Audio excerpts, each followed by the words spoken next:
The number of active listings is still on the rise in the metro area, even though the number wasn't as high as we've been seeing the last few weeks.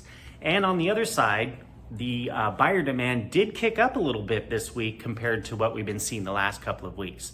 I'm Ron Milligan with RE/MAX Select here in Portland's Pearl District, and what I have for you are our weekly market statistics for the entire Portland metro area, both north and south of the border. So let's start with the active listings. That number, it came in at 3885 versus the previous week where we're at 3704. Compared to last year, we're up around 37.6%. That number last year when I checked my notes was 2822. That's a significant increase in the number of active listings. However, the number of active listings that we have currently is still below what we would have considered more of a normal market in the last few years. So like in 2015, 16, 17, 18, which were a little more normal, a little more balanced markets than what we've been seeing, especially this last year. So the other thing that I thought was kind of interesting was that the number of active listings at our high point. So usually Friday evening or Saturday morning, kind of early, I'll check the number of active listings. That's usually the point in the week when we're going to have the most number of active listings. You know, agents listing their properties on Thursday and Friday for weekend showings, and then they start going under contract maybe Saturday night, Sunday, and then on into Monday. So that high point was 4135. What's interesting is right now it's Thursday at 4 o'clock. I did just check the number of active listings, and we're almost to that number this week. So we know that this number of active listings is going to increase next week as well. That number was 4115 when I checked, so we're just shy of what that high number was, that high benchmark last week. So we'll, obviously check those numbers, and we'll see that they're probably going to be increasing. Normal for this time of year, normally as we go into summer, like last year, we started to see about 100 new listings per week, week after week, until we got to the end of summer, and then the dynamic changed again after school started up. So let's talk about the new pendings. So those did rebound. You can see here 929 properties went under contract this last week versus previous weeks where we had 698, 874, and then 3 weeks ago 968, a little closer to what we're dealing with here. Last year at this time that number was 1,068, so we still had more activity last year, a couple hundred more sales last year, or new contracts last year versus what we have this year. But it was good to see that even with high interest rates, buyers were still willing to write offers and get them accepted. The price reductions, which is something that I've been starting to track recently, were pretty significant this last week. It's the highest we've seen since we've started tracking this number, only about 6-7 weeks now.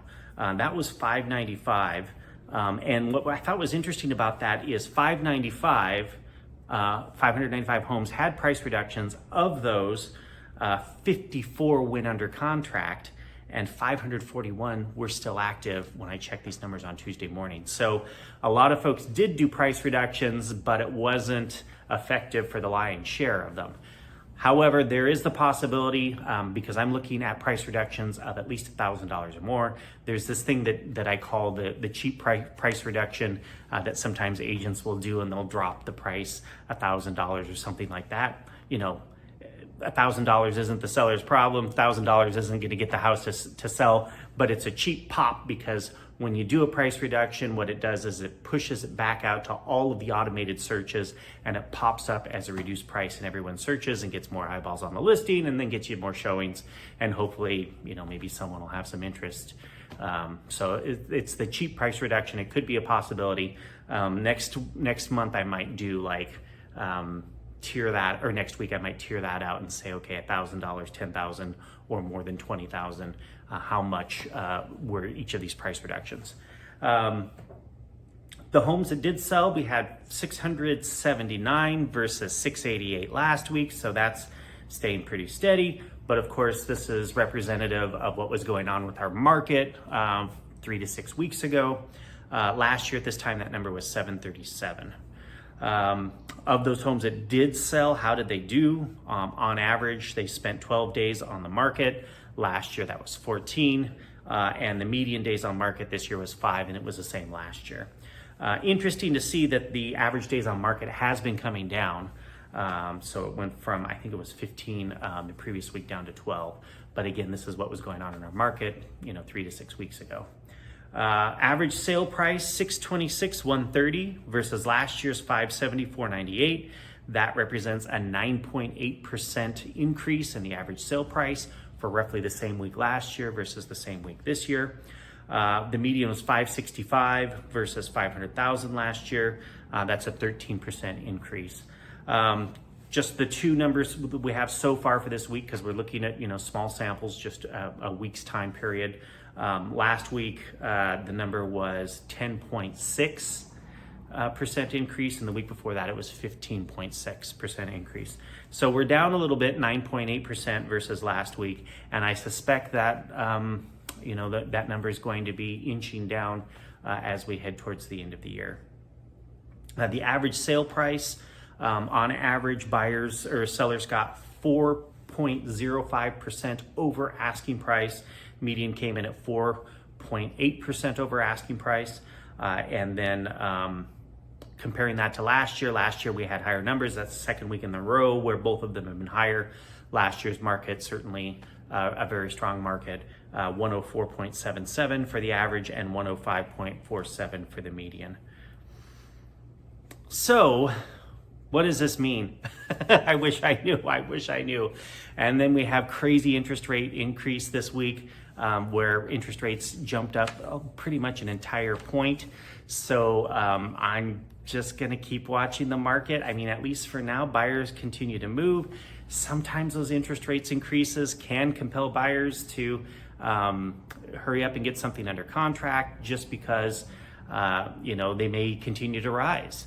One thing that I keep hearing is, as interest rates continue to rise, there's the threat of the recession on the horizon. And what I keep hearing is if, from a couple of analysts I follow, if we do get deep into a recession, probably what the Fed is going to do is they're going to start dropping interest rates again in order to stimulate housing and try to pull us out of the recession.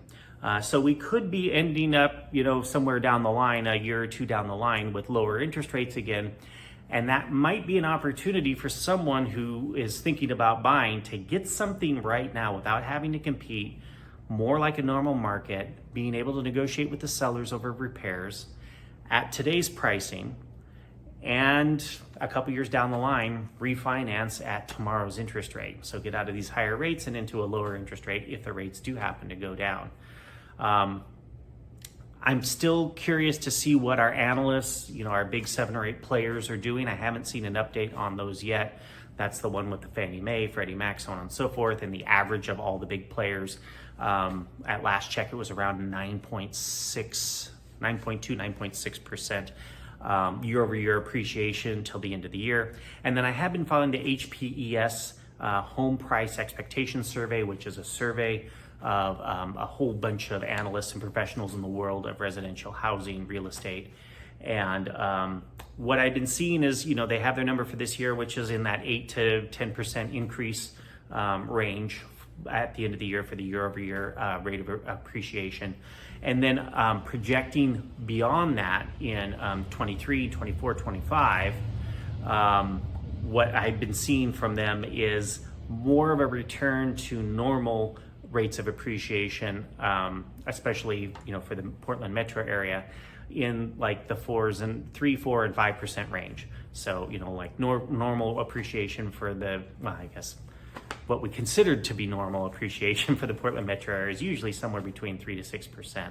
So I'm not seeing anyone predict depreciation, just deceleration from the crazy highs that we've been experiencing, which is fine. That's good because that market was unsustainable, and it would be nice to return to a normal, healthy market where when you need to sell and buy, it's easy to do. When you need to buy a bigger house, or you need to downsize, or you need to move for a job, it's a much easier fix than what we've been dealing with the risk of becoming homeless because you just can't compete against other buyers when you sell your home. So anyway, as usual, if you like this content, please give me a thumbs up.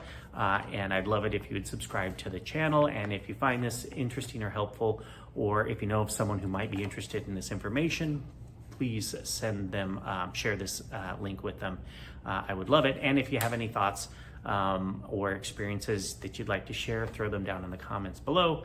And I read those comments, and I would love to hear what you're thinking. All right, we'll see you next week.